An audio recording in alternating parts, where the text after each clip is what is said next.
Sorry to bum you out, but if you're in the Northern Hemisphere, winter is just around the corner, so stick around with me in this video and let me tell you what I do to prep my entire tropical collection for the winter months.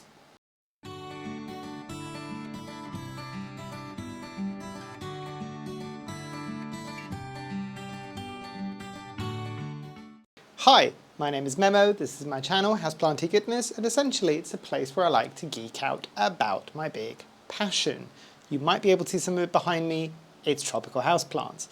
So today's video was actually a request from one of my previous videos from one of you lovely viewers, which was kind of along the lines of, winter's around the corner, I always struggle a bit with winter, can you kind of help us, tell us what you do for the winter? And I thought, you know what, let's do this video. Ironically enough, I had thought briefly about doing this video, but originally I decided against it because I was sitting there thinking, you know what, everybody is going to be doing the same videos. I've done some previous videos in the winter. I'm just like, I don't know whether I need to be adding to that, but apparently people still would like to see what I do within my care. And some of the things have changed. I'm a bit wiser as the years go on in terms of at least my collection as to what has worked, what hasn't worked, and I'm always trying to improve on what I do. So let me take you along for this journey. There's quite a few tips that I want to get through and things that I do in my collection that might help with your collection. And yeah, without further ado, let's dive into it. So the first thing I want to talk about is a bit more of a strategic cleaning of your plants, of the leaves specifically, in preparation for winter. So some of these tips are going to be winter tips, some of these tips are going to be like now kind of autumn time tips coming into that dormancy period. Obviously, I mentioned earlier on that this is for the Northern Hemisphere where we're all about to start going into winter. If you're in the Southern Hemisphere, this doesn't apply to you just yet because you're about to get all the fun growing season, but this will apply to you in a few months' time. So if you are from that part of the planet, maybe save this video and come back to it later. But yes, the first tip, as I said, is a bit more of kind of strategic cleaning of leaves and plants. Now, I've showed this before and I got an awful lot of hate for valid reasons because people made good comments. But I'll give you an example of kind of what I use, my little Smurf glove. Also, one of the things I wanted to kind of apologize in advance, I might be having a lot of lights, the lighting might be a bit weird. I'm doing this towards the end of the day because it's been a long week and it's been a long morning already, so I've had to do this in the evening for once, and the natural light is going away and I don't have that much great lighting, like visible lighting. Loads of grow lights in the space, but not an awful lot. And I'll get to grow lights in a minute. But yes, these Smurf gloves. So this is a glove that I found on Amazon. I can link it down below if you want. And this was a set of two. This is microfiber cloth and I use it to kind of wipe off dust, and it's a bit easier because you can kind of get both your hands, you've got the gloves on both sides, and kind of like run it along the leaf and get rid of some of the dust. Some people might also want to use it for pest management if they want to clean the leaves. Some people made good points about the fact that this, if you're wiping something that you think is dust but is actually spider mites, you might be spreading spider mites further along to some of the rest of your plants or some of the rest of the leaves on different plants. So this tip, I'm not going to change the tip because of that. I'm just going to say be cognizant of when you're wiping that you are wiping dust and not spider mites. If you're just starting in your journey, there's a whole bunch of other videos. I think I've done a couple of videos on pest management, and I've got kind of more close-ups of what spider mites might look like, and I'll try to link that at the top there. But yes, preemptively cleaning some of your leaves, because remember, when it's winter time, there isn't as much light, as you can possibly tell from my setup today, which means that the plants are going to have to work that bit harder in order to photosynthesize and keep themselves happy. So make sure that you're giving them the best opportunity of doing that by taking off as much of that dust that possibly has accumulated over however long you haven't dusted your plants. Don't lie to me, we're all guilty of not doing it as often as we probably should. Try to give everything a bit of a dust down. And because I'm a realist, and I know that not everybody's going to do this, Do it at least for the plants that you're most worried that they're not going to get enough light during the winter. So the plants that maybe are very close to windows and always get really good light even in the winter, maybe don't worry about those too much. Don't make it too much of a big deal. But plants that are maybe in darker areas of your house or in your collection, those are the ones that you really should be focusing on. The next big tip is gradual light adjustment in your collection. So what I mean for this, and this could mean different things in different people's collections. Hopefully I will add a picture here of one of my grow lights that has got a dial on it, and I can set the intensity of the light for that grow light. Same thing could happen if you've got lights that could be used as grow lights but are on dimmers. So this would be the time to start dimming, or also the time that if you're using grow lights, you really need to start thinking about longer durations of having those grow lights on.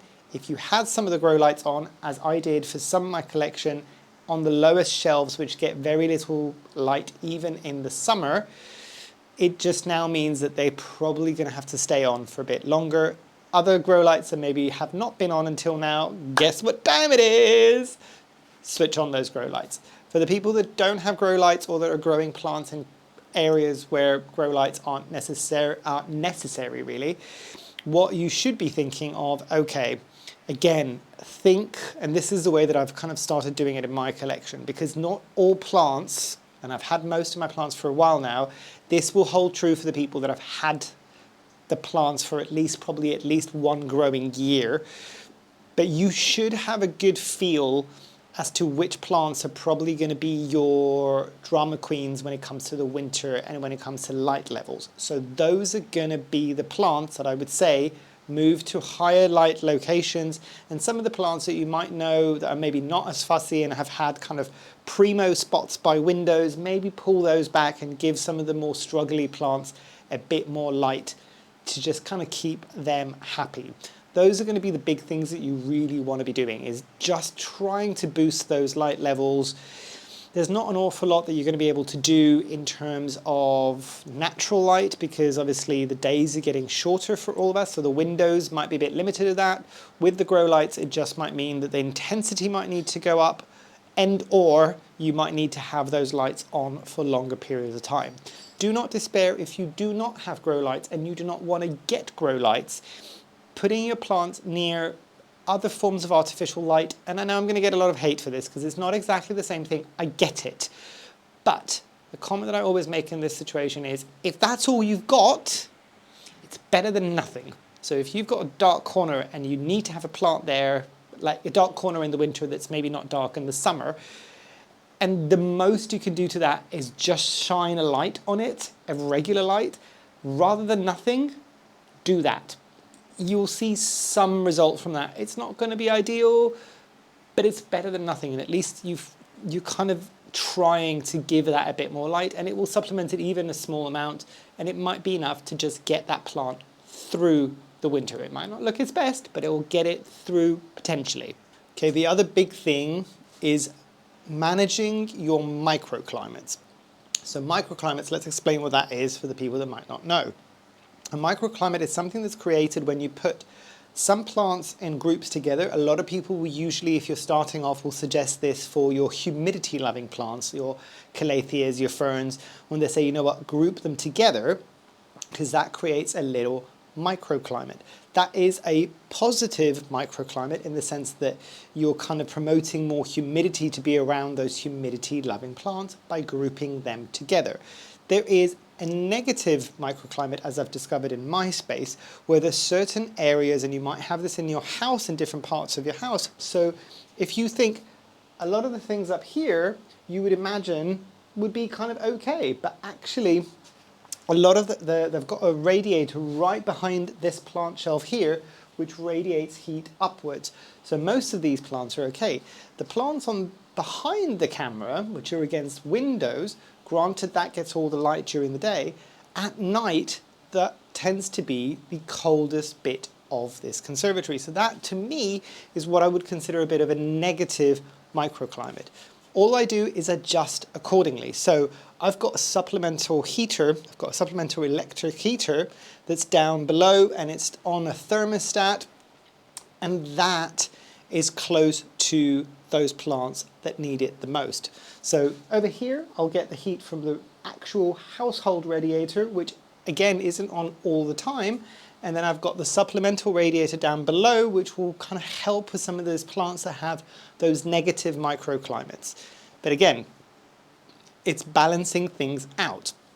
So the plants that are down this side of the conservatory, if they weren't in a conservatory and say they were in your household condition, they might be getting cooler, but potentially because there isn't a radiator near them, they don't need a lot to get some humidity going around them. The moment that you get like a radiator near them is the moment that that whole region becomes a bit drier. So maybe add a few more plants there to kind of help boost that humidity level when there's going to be a radiator next to them. So those are the two big things. So think about microclimates, think about how you can group certain plants together for their microclimates. So humidity loving plants, a lot of the times when we've got central heating or central air, I think it's in America, the conditions can get quite dry in our household. And I know not everybody wants to use things like humidifiers. So a good idea is to group things together to, at least for those humidity loving or kind of desperately humidity needing plants almost together. And then also be aware of your temperature. Temperature is one of the things that people don't talk about. And arguably, I have probably lost more plants to low temperatures over the winter than I've lost plants to low humidity in the winter. Don't get me wrong, the low humidity in the winter might make those plants really, really, really unhappy, but at least in my experience, maybe yours might be different, let us all know down below, I've not lost plants because of lower humidity levels.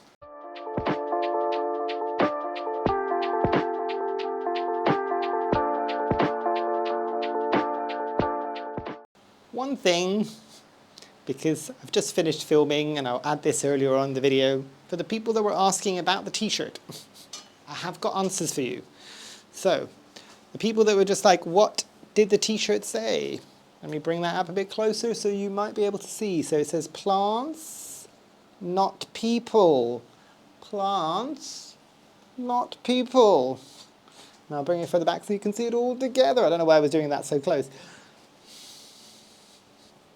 This t-shirt, the messaging captures my soul to a very fundamental level. And yes, I found out this is from Amazon. So I will put the link down below and you can find it yourself if you want, if you like the kind of look of the t-shirt. But yes, I know because a lot of people asked and they're still asking, I'll put the link down below and you can get your own version of this t-shirt. I know people mentioned there's also Emma from Good Growing that does her own merch line that's got things like skulls and stuff like that. So if you weren't aware, go and check out Emma as well. But if you were looking for something like this specifically, I will link the link down below. Okay, so this is going to be a tip that if you've got pots of plants in your garden or outside, this might seem relevant. And I don't think a lot of people necessarily make that connection between indoor plants and outdoor plants. So, and this is something that I found worked really, really well. Two things: soil aeration and top dressing your plants. So, a couple of things here to remember. So, let's go with soil aeration. For lack of better words, my trusty moisture meter, purely because it's a long pokey device. This could be a chopstick, it could be something long and pokey, it could be a screwdriver for all you care. You just need it to be long and pokey. So you would get, let me see if I can find, I've got a pot of semi-hydro. It's not the same thing. This would be predominantly for soil, basically. So plants that you're going to have in soil. So say this is a pot with a plant in the middle of it. What you would do is essentially just gently put the long poking device through that top layer of soil just to break it up, especially after the summer. If you've had plants where the soil keeps drying out a lot and the soil might have got compacted, what that means is it's going to be very difficult in the winter for those roots to get air. Now, what do we all know about the winter? This is the alert, alert, alert season for root rot.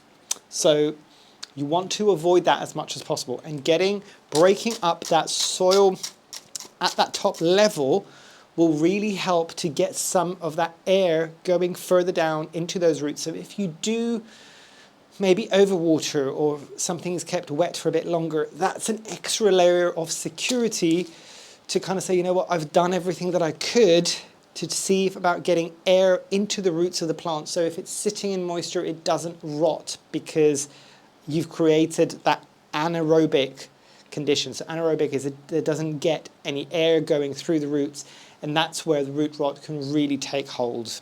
The next thing obviously that I mentioned is top dressing, and it's putting something like a bit of extra soil. It doesn't have to be an awful lot because again, during the summer, so much watering that happens. I'm one of the weird people that likes this time of the year because my watering frequency goes down. It's great. It means I get some of my life back.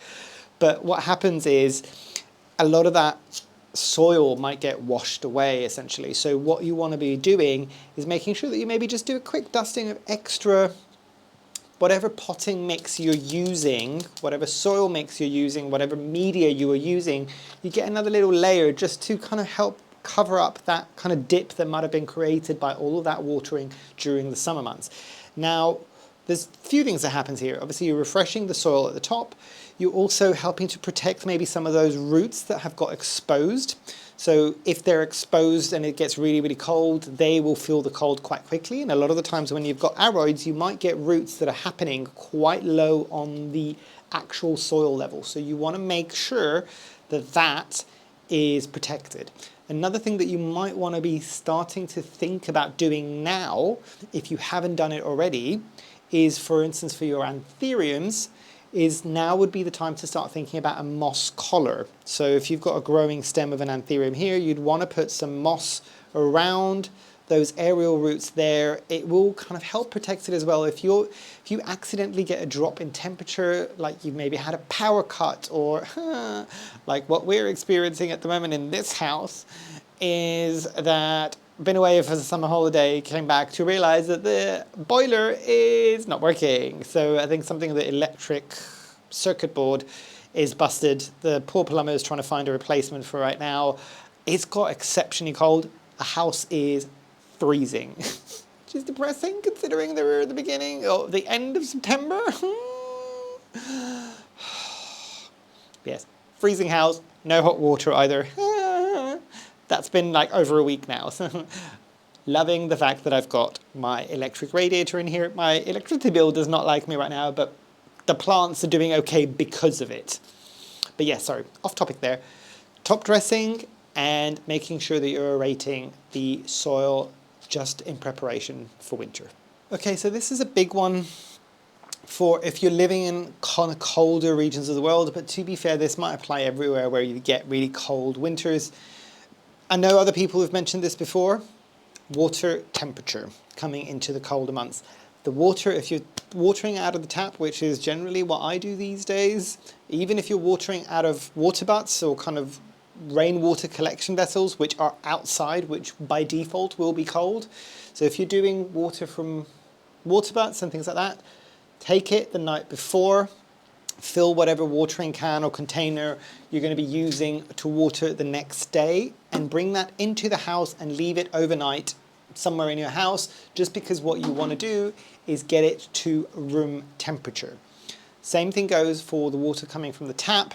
You can either fill your containers if you've got a small enough collection that you know that is going to be that vessel that you're going to be using for all of your watering, and let it come to room temperature. Ideally, for instance, if I'm talking about watering the plants in my conservatory, I would put the watering can with the water in my conservatory and leave it here overnight, and it would be at the same temperature that everything else is in.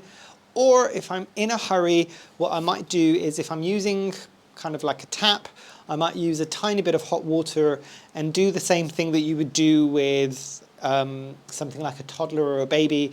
Stick your finger in the water. If it's freezing cold and you feel the cold, it's maybe a bit too cold. If it's too hot on you, because remember, we all run a lot warmer than the water that would be coming from the heavens to water these plants throughout the year, so maybe that's a bit too hot, but you'll know when it feels okay and not freezing cold. This is predominantly because, say it with me, tropical plants. they are not used to getting freezing cold water on their roots, because where they would be growing normally, they wouldn't have that kind of fluctuations. Yes, before anybody says it, there are certain plants that are high altitude and they are still tropical plants from the cloud forests. They are used to slightly colder temperatures. Those plants, feel free to give them slightly colder water. They will probably appreciate it. But for the majority of your other plants, and make sure that you know what type of plant you're having. Don't just say, I'm assuming that all of my plants are from like higher altitudes, so I'm just going to give them all freezing cold water. Trust me, most of them are not. Make sure that you are not shocking those roots with freezing cold water. Even now, like the water that's coming out of the pipes at the moment is quite cold, so I'm starting to having to adjust that even this early on in the autumn. But yeah, just don't shock your plants. Let's talk about fertilizers. I know this is going to be a hot topic for everybody, and I've talked about my thoughts on this at length over previous videos. I pretty much water all of my plants with fertilizer year round. However, there is a caveat to this. I water, so whatever the fertilizer instructions might be, so if it's 1 milliliter per liter of water, year round I will be doing 0.25 milliliters per liter of water. So I quarter the fertilizer down. Now there are certain things to be said, and I've experienced this last year, and there's a few plants this year that I will not be fertilizing at all during the winter because they really did not need it or like it. So for those plants, just stop fertilizing altogether, or this could be something else that you could try. We're all quite used to using the fertilizers that we used to. Go for something a lot weaker in terms of fertilizer, maybe dilute that a bit more, or go for an organic fertilizer. Organic fertilizers generally tend to be a lot weaker than potentially than the non-organic ones.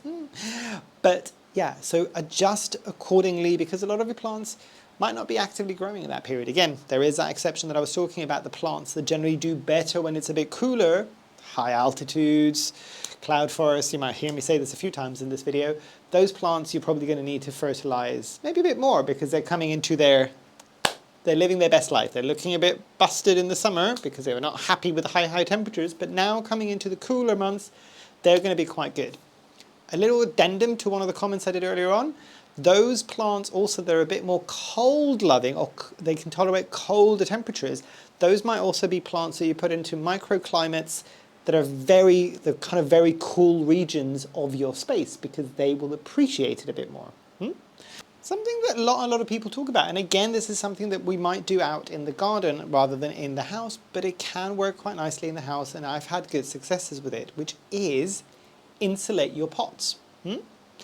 Because depending on your location, obviously, as I said, this conservatory can get quite cold at night, but I know not everybody has a conservatory, but at the same time, I know that people have areas of their house where they might have houseplants that does get quite cold in the winter. Even they might not be near radiators, all of these things. Some rooms are a bit draftier. These kind of places is where you want to focus on this big tip, which is insulate your pots. This could be just getting your plant in the plastic pot that you might have it.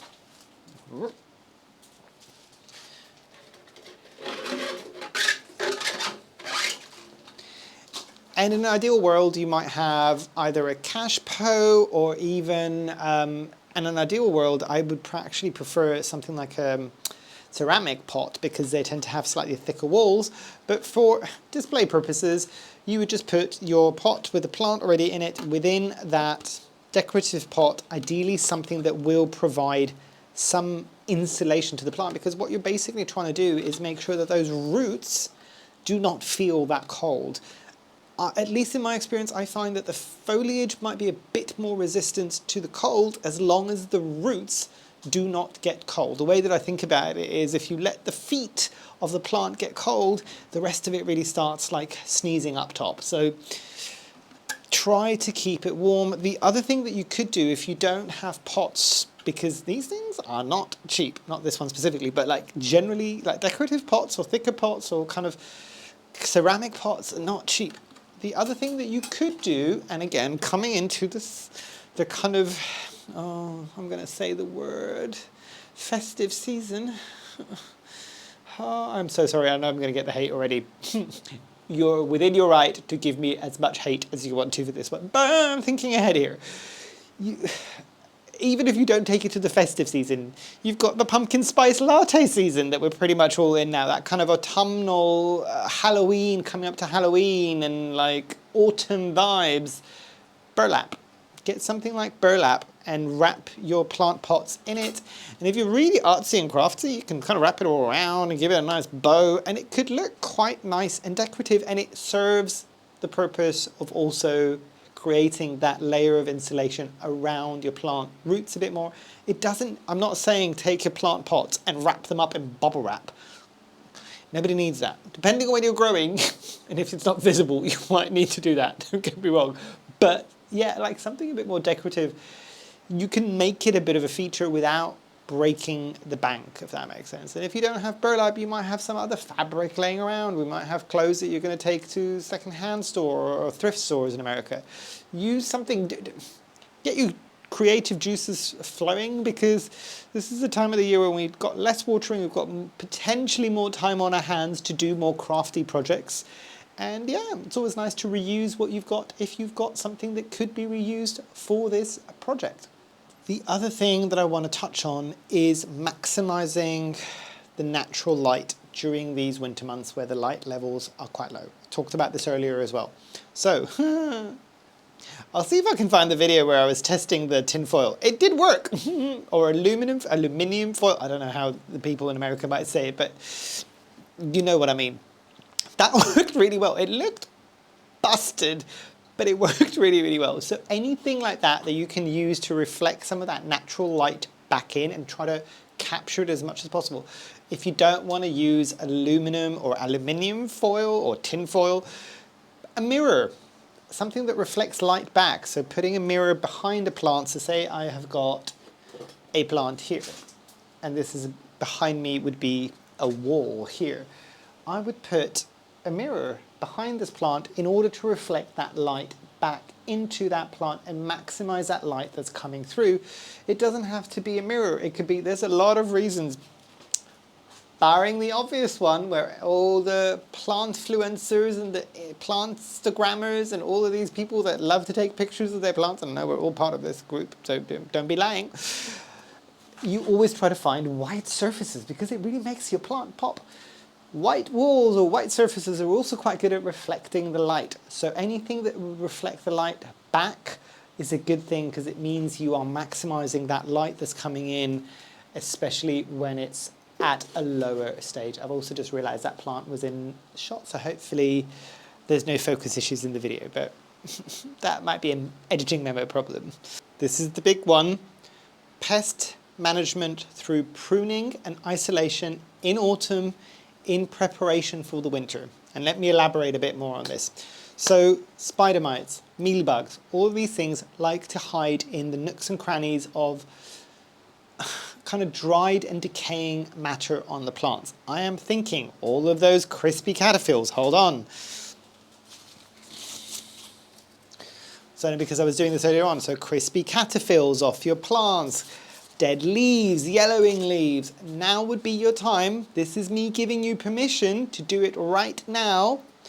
Is go and take off all the yellowing leaves, all the dried leaves, all the dried caterpillars off of your plants. Have a look at what's underneath the dried caterpillars and all these things. You might discover mealybugs, you might discover spider mites. This would be the time to do this because that will be where those things are going to be living over the winter and multiplying, potentially getting pest pest infestations, words, in the winter. So do that if you can now, because you're going to be setting yourself up for success in that way. The other thing is obviously making sure that if you're seeing any plants that are struggling, if they've got some pest issues now, even if you've not had any pests all summer, and if you haven't, good on you. Big pat on the back. You did great. You did better than most of us. But if you're seeing even the slightest bit of pest pressure starting now, isolate now. Because if you isolate now, you get ahead of that and it doesn't go wild in the winter months, especially if you're going to do all these tips, and it's going to be the ideal condition for your plants, because guess what else it is when it's an ideal condition for your plants? It's also an ideal condition for pests. Also, little spoiler alert for people that are just starting off now, because we've all been there, where you think when you're first starting on the journey that, you know what, summer's over, it's fine, I can breathe, I don't have to worry about pests anymore. For the people that have been doing this for a while, do you want to tell them or should I tell them? Because pests are a year-round problem. It's just the flavour of pests that changes throughout the season. So bear that in mind, and if you can get ahead of it, trust me, now would be the time. Do the prep work now so you don't have to struggle with it during the winter months. And I think this might be tip number 10, and I've got one final one at the end, a bonus one at the very end.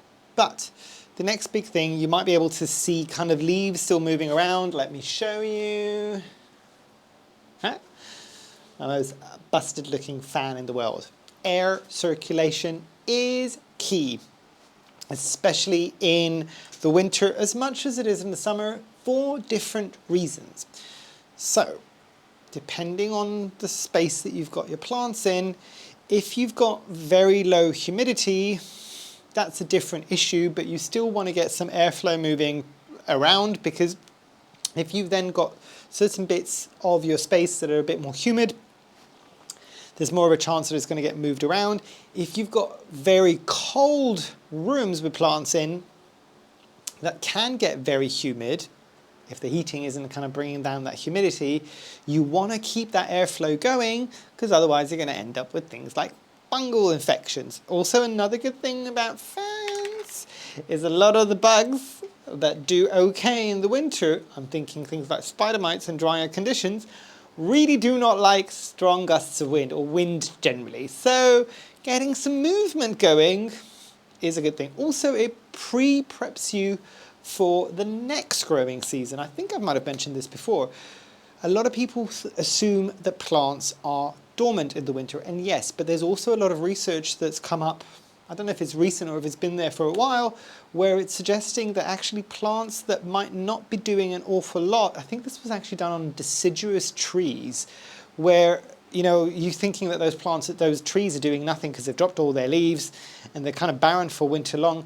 But apparently what the research is showing is that it is going crazy busy in the ground, growing roots in order to be prepped for the next growing season. That would apply to our plants as well. So even if something has stopped growing up top altogether, it might still very well be growing down the bottom.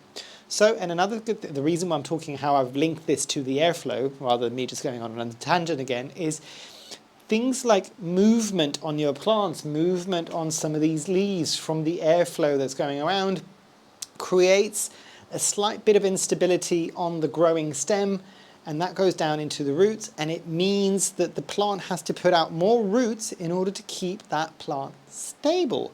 More roots in the winter, even if nothing's going on at the top, means explosive growth next growing season. So keep that in mind. And now the bonus tip, and the kind of the big one for me really that I've learned in the recent few years. I actually think I think it's Haley from Mint Plants, which is hysterical because we've done events that we've both been there, and I've been wanting to go and say hello for a very long period of time, and I've still not been able to because I keep getting distracted during all these events. Haley, or if anybody knows Haley and they watch this, next time we're at both at an event, I will come and say hello. I need to meet you. I have heard only amazing things. So she did a really great reel, and it really drove things home, and I wish that she does this every year, because I think it's a great reminder for everybody, where she was just like, you know what, stop what you're doing. If you've got cactuses and succulents, more specifically cactuses, stop watering now. And it's just a reminder for the people that have got cactuses that they're going to go dormant, especially here in the colder regions like the UK, over the winter. They do not need to be watered now until spring. Granted, this doesn't apply to a lot of the tropical plants, but what does apply is reducing the frequency. Step away from any form of schedule that you've got in your brain in terms of how often certain plants need to be watered, now is when you are gonna mess up, because this transitional period is when I've lost most of my plants. It's not the depth of the winter, it's not the depth of the summer, it's spring and autumn that is the riskiest time for things like root rot. So what I mean by that is have a look. So a plant, again, I will use the plant that's in front of me as an example. This is a caladium, which apparently has not got the hint yet that it is spring. My other caladiums are dying back. This is still growing very, very happily. Is it going to go dormant over the winter? Almost 100%, but I'm going to enjoy it for as long as I possibly can. Let me give you a very real example for this plant. This plant in the summer months was getting watered every 2 to 3 days. This has now slowly been moving to more infrequent watering, and this is now once every 5 to 7 days that it needs watering. Adjust, adjust, adjust, and adjust fast. Because the moment that those light levels start dropping down, like already at this point, if you're wondering, is it maybe still a bit too wet? Should I water it? No.